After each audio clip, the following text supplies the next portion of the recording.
The 2020 primaries just a few months away, and a slew of Republican candidates are challenging Senator John Cornyn. One of them is Mark Yancey, who made a campaign stop in Wichita Falls tonight.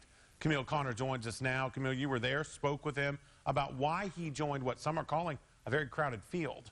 That's right, Chris. Mark Yancey is going up against 4 other Republican candidates, including, as we just said, incumbent Senator John Cornyn. Yancey has never held public office before, but he feels that fact is to his advantage. I'm not for passing legislation that benefits big corporations. Mark Yancey is unknown to most in Texas' political landscape.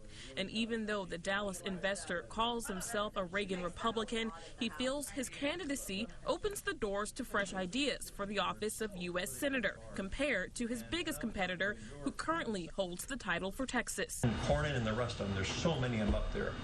They become intoxicated with their own self-importance. Yancey is pushing for term limits because he says career politicians become beholden to corporations, which is why he says he's turned down groups like the NRA. You should have 2 terms and you should be out. I'm all for the Second Amendment.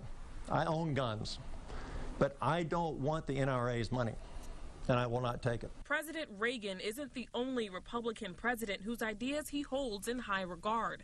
Yancey agrees with President Donald Trump on everything from getting rid of the Affordable Care Act to who's responsible for South and Central Americans seeking asylum, saying it falls on Mexico's president. When these people do get to the border and they throw up their hands and they say, look, if I go back to my home country, they're going to do whatever they're going to do to me. That shouldn't be our problem. Potential supporters of Yancey agree. I think we're being invited. Well, on that direction we are. When asked about the House impeaching President Trump, his answer was simple. Well, it's a sham. While Yancey has high praises for Republican presidents past and present, his take, like many conservatives, is that the government's reach should be smaller. The federal government is not the answer. Federal government is the problem. One of the ways Mark Yancey plans to make government smaller is by helping to get rid of the Department of Education and delegate that role to each individual state. Camille Connor, News Channel 6.